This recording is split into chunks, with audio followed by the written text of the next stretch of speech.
Hello friends, welcome to my YouTube channel study education 85। तो आज अधिगम के संदर्भ में मैं अखिलेश कुमार स्किनर के सिद्धांत को लेकर फिर आपके सामने प्रस्तुत हो रहे हैं। तो यदि आप हमारे चैनल को लाइक न किए तो लाइक कर दें, सब्सक्राइब कर दें, शेयर कर दें तथा कमेंट्स करके अपना फीडबैक जरूर दें। टाइम वेस्ट न करते हुए चलिए इस सिद्धांत की व्याख्या करते हैं, जो कि बेसिक से लेकर आपको अपर लेवल तक इसको समझाएंगे अच्छे से, जो कि सभी प्रकार की प्रतियोगी परीक्षाओं के लिए महत्वपूर्ण होगा। हम इसमें वही बिंदु प्रोवाइड आपको कराएंगे जो केवल परीक्षा में पूछे जाएंगे। फालतू पढ़ने से हमसे कोई मतलब नहीं, क्योंकि हमारा टारगेट है आपको सिलेक्शन दिलवाना और साथ साथ अन्य लोगों की सेवा करना। चलिए, तो टाइम वेस्ट न करते हुए शुरू करते हैं क्लास। तो स्किनर के विषय में जानने का प्रयास करेंगे। अगर पूछेगा स्किनर का जन्म कहाँ हुआ था या स्किनर का जन्म कब हुआ था, तो इसके संदर्भ में आप नोट कर सकते हैं। तो स्किनर का जन्म जो हुआ था 20 मार्च 1904 को हुआ था। कब हुआ था? 20 मार्च 1904 को कहाँ हुआ था? यूएसए में, यानी अमेरिका में हुआ था। और इसके बाद इनकी मृत्यु के संदर्भ में अगर बात की जाए तो इनकी मृत्यु जो थी 18 अगस्त 1990 को हुआ था। कहाँ पर? ये भी संयुक्त राज्य अमेरिका में इनकी मृत्यु भी हुई थी। और इनकी पत्नी का नाम था याओन ब्लू। अगर नोट करना चाहे तो नोट कर सकते हैं। इनके कुल 2 बच्चे थे, जूली वर्गास और डोबोरा जुबान। जूली वर्गास और डोबोरा जुबान इनके 2 बच्चे थे। इन्होंने अपनी शिक्षा जो ग्रहण की थी हार्वर्ड विश्वविद्यालय में की थी। कहाँ पर? हार्वर्ड विश्वविद्यालय में। इसके साथ साथ हैमिल्टन कॉलेज में ये लेखक के तौर पर कार्य काफ़ी दिन तक करते रहे। इनको पुरस्कार नेशनल मेडल ऑफ साइंस और बायोलॉजिकल साइंस पुरस्कार से सम्मानित किया गया था।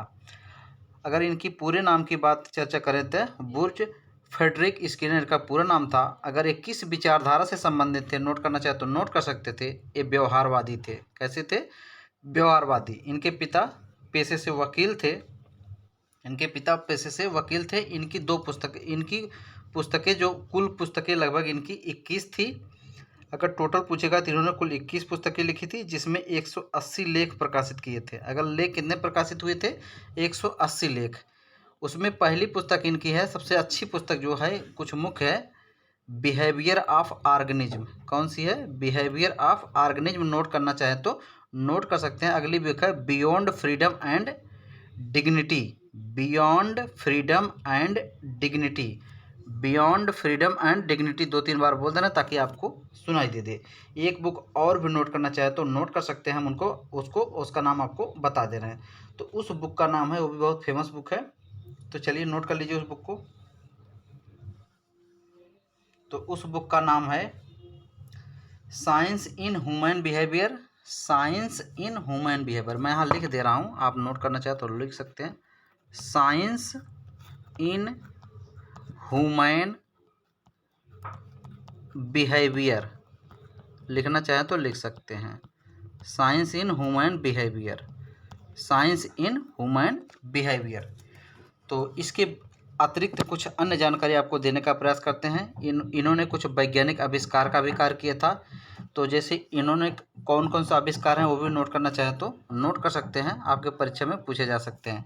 तो इन्होंने पहला आविष्कार जो किया था, स्फूर्त अनुकूलन चेंबर का आविष्कार किया था। संचयी रिकॉर्डर का आविष्कार किया था।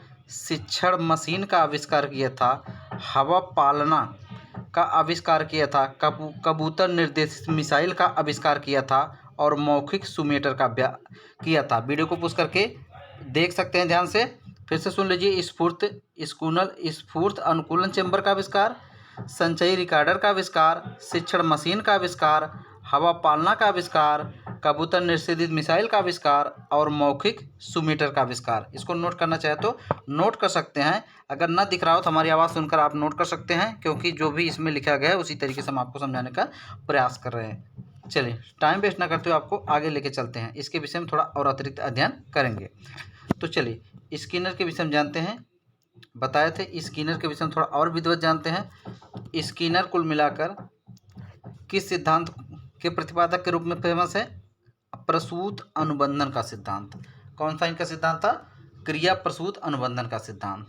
क्रिया प्रसूत अनुबंधन का सिद्धांत ऑपरेट कंडीशनिंग थियरी। ऑपरेट या ऑपरेंट कंडीशनिंग थियरी इनके सिद्धांत का नाम था। इसी सिद्धांत के अन्य नाम के विषय में अगर देखेंगे, सक्रिय अनुबंधन का सिद्धांत। क्या था? सक्रिय अनुबंधन का सिद्धांत। और या इसी का नाम है कार्यात्मक प्रतिबद्धता का सिद्धांत, नैमित्तिक अनुबंधन का सिद्धांत, और इसी का कहेंगे साधनात्मक अनुबंधन का सिद्धांत कह सकते हैं, संभावित पुनर्बलन का सिद्धांत कह सकते हैं, आर टाइप थियरी कह सकते हैं, आर एस अनुबंधन का सिद्धांत कहते हैं, आर आर सिद्धांत कहते हैं। आर आर का मतलब होता है रिस्पांस रेनफोर्समेंट सिद्धांत। क्या हो जाएगा? रिस्पांस रेनफोर्समेंट सिद्धांत। चलिए, तो इसी के विषय में थोड़ा और आगे की तरफ आपको अतिरिक्त जानकारी देने का प्रयास करते हैं, ध्यान रखिए। तो चलिए, टाइम वेस्ट न करते हुए थोड़ा और आगे लेकर चलते हैं आपको। इन्होंने जो प्रयोग किया था, दो जानवरों पर किया था, एक चूहा पर किया था, एक कबूतर। इन दोनों प्रयोगों को बड़े ध्यान से समझिए, हम अच्छे से इसको समझाने का प्रयास करते हैं। तो स्किनर ने जो चूहे पर प्रयोग किया था उसको ध्यान समझिए। चूहों को एक पहेली बॉक्स में बंद करते हैं। किस बॉक्स में? इनके बॉक्स का नाम ध्यान रखिए, स्किनर बॉक्स या इसी को पहेली बॉक्स कहते हैं। क्या कहते हैं? पहले बॉक्स। इसी में चूहों को बंद कर दिया। चूहा कैसा था? भूखा था। तो भूख के लिए इधर उधर पिंजरे में छटपटा रहा था। तो इस पहेली बॉक्स को इस तरह से डिजाइन किया गया है, यहाँ पर एक लीवर लगा है। इस लीवर पर जैसे ही इसका पैर पड़ता है चूहे का, अब भूख के लिए परेशान नहीं, बत्ती जैसे बलती है, इस पर इस प्रकाश से छपका कर इधर उधर छटपटाता है। इसके बाद इसका पैर लीवर पर पड़ जाता है।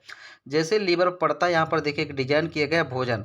तो लीवर पड़ता है, ये तुरंत यहाँ से इसका लाक खुलता है और भोजन नीचे की तरफ आ जाता है। जब भोजन नीचे की तरफ आ जाता है, उस भोजन को आसानी से खा लेता है।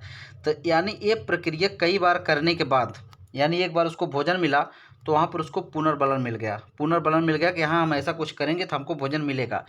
कई बार प्रयास करने के बाद उसकी एक ऐसी स्थिति बनी जो कि वहाँ पर पैर रखता था, उसको भोजन मिल जाता था और आराम से अपनी भूख को शांत कर लेता था। सेम इन्होंने दूसरा प्रयोग किया कबूतर पर।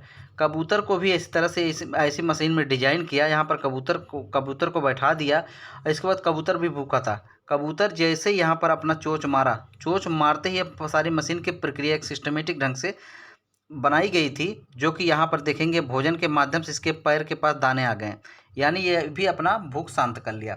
सिंपल सी बात है। ये भी जब भी हर प्रक्रिया एक बार घूमता था, घूमने के बाद यहाँ पर आकर चोंच मारता था, उसको भोजन मिल जाता था। यानी उसको भी एक ऐसी स्थिति बन गई थी, यहाँ पर हम चोंच मारेंगे हमको भोजन मिलेगा, यानी पुनर्बलन व भोजन के माध्यम से उसको मिलना शुरू हो गया। यानी हमने यही कहने का प्रयास किया कि यदि किसी बच्चे को यदि आप सिखा रहे हैं तो जो चीज़ सिखाएं उसको उसी संबंधित उसको बार बार मोटिवेशन दीजिए और उसी संबंधित उसको वो अच्छे समय उसके पुनर्बलन में, यानी समय के अंतर को बरकरार रखिए। यानी पता चला कि आज एक चीज़ आप सिखा दिए और अगले महीने उसको सिखाने का प्रयास किया, ऐसा नहीं। जब तक वो सीख न जाए, समयांतराल को ध्यान में रखकर उसको सिखाया जाए। यानी पहला प्रयोग उन्होंने किस पे किया था? चूहे पर। और दूसरा प्रयोग उन्होंने किया था कबूतर पर। तो चलिए, इसका आशा करते हैं इसको आप समझ चुके होंगे। तो चलिए, टाइम वेस्ट न करते हुए आपको आगे ले चलते हैं। तो इनके प्रयोग का परिणाम जो प्राप्त होता है, ध्यान रखिए, बहुत इंपॉर्टेंट है। तो परिणाम के संदर्भ में देखेंगे, चूहों के प्रयोग द्वारा स्किन ने 4 प्रकार का पुनर्बलन दिया। किसका? 4 प्रकार का। परीक्षा के दृष्टि से यही महत्वपूर्ण है। बाकी पूछता है प्रयोग आपका किस पर किया था या कैसे किया था, ऐसा कुछ नहीं आपसे पूछेगा। तो इन्होंने क्या? सतत पुनर्बलन। सतत पुनर्बलन से इन्होंने आशय बताया कि लगातार पुनर्बलन होना चाहिए। यानी अगर कोई चीज़ लगातार पुनर्बलित आपको उसको करेंगे तो जल्दी सीख जाएगा और ज्ञान उसका अस्थायी हो जाएगा। आंशिक पुनर्बलन, कभी कभी पुनर्बलन दे और कभी नहीं दे। मतलब अगर वो उसको निगेटिविटी आ रही तो वहाँ पर पुनर्बलन दे दे, अगर पॉजिटिव आ रही तो पुनर्बलन न दिया जाए। अनुपात पुनर्बलन, कार्य के अनुपात में पुनर्बलन। यदि ज़्यादा सीख रहा है तो कम पुनर्बल दिया जाए, कम सीख रहा है तो अधिक पुनर्बलन दिया जाए, एक अनुपात के अनुसार। जिस पोर्शन में कम सीख रहा है उसमें ज़्यादा पुनर्बलन कर दिया जाए और जिस पोर्शन में वो अधिक सीख रहा है उसमें कम पुनर्बलन किया जाए। अंतराल पुनर्बलन, समय के अनुसार पुनर्बलन। यानी अंतराल एक सिस्टम से, मतलब पता चला कि आप लगातार पुनर्बलन ही कर रहे हैं और उसको उसकी जरूरत नहीं तो कोई महत्व नहीं निकलेगा। तो अंतराल को ध्यान में रखकर पुनर्बलित किया जाए। तो टाइम वेस्ट न करें, चलिए आगे बढ़ते हैं। आगे की तरफ आपको लेकर चलते हैं। तो सूत्र, इन्होंने एक सूत्र इसे प्रतिपादित किया, अनुक्रिया। तो इनके सूत्र को देखते हैं। तो इन्होंने सूत्र जो दिया था, अनुक्रिया, इसके बाद पुनर्बलन, पुनरावृत्ति, साधन या अनुबंधन।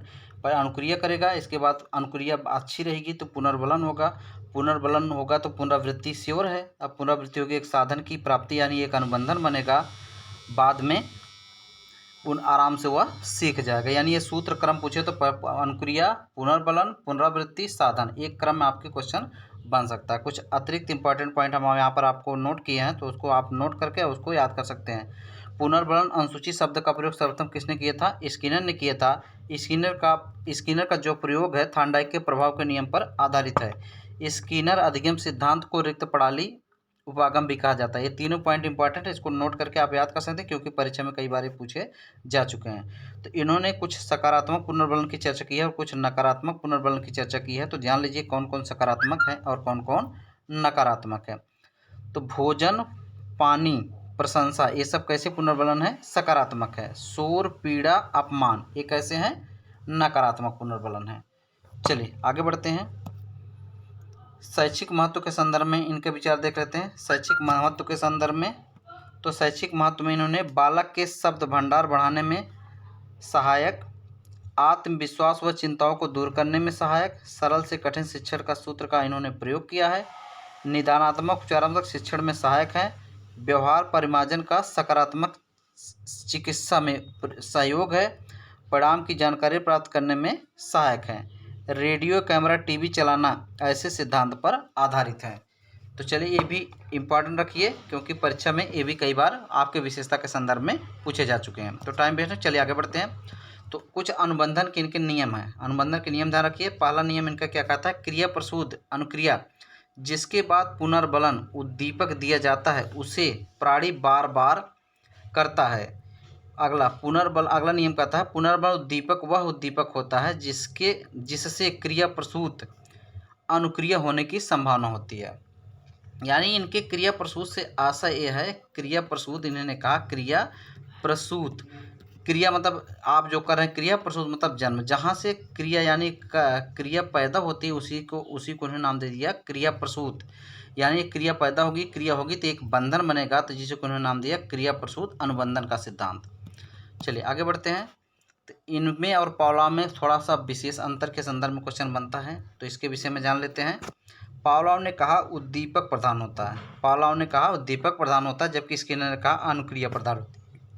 उद्दीपक रखा जाए अनुक्रिया नहीं, कोई मतलब नहीं। इन्होंने कहा कि अनुक्रिया तब तक नहीं होगी जब तक उद्दीपक नहीं होगा, पावलोव ने।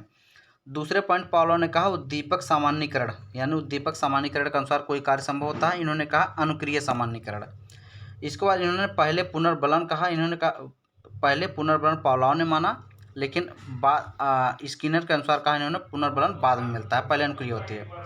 इसके बाद पावलोव ने कहा वातावरण प्राणी पर कार्य करता है, और इन्होंने कहा प्राणी वातावरण पर कार्य करता है। इसके बाद पावलोव जी कहते हैं सीखना उद्दीपक के स्थानांतरण पर निर्भर करता है, जबकि इन्होंने कहा सीखना अनुक्रिया की श्रृंखला व परिष्कार पर निर्भर करता है। इन्होंने कहा अनकंडीशनल स्टिमुलस या कंडीशनल स्टिमुलस का युगलीकरण यानी एक समन्वय होता है, जबकि इन्होंने कहा अनुक्रिया व पुनर्बलन उद्दीपक का युगलीकरण होता है। अनुक्रियात्मक व्यवहार आंतरिक होता है।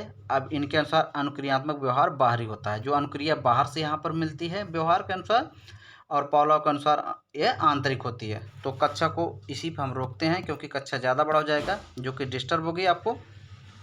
तो आज के लिए बस इतना ही। धन्यवाद। आपका दिन शुभ हो। शुभ प्रभात।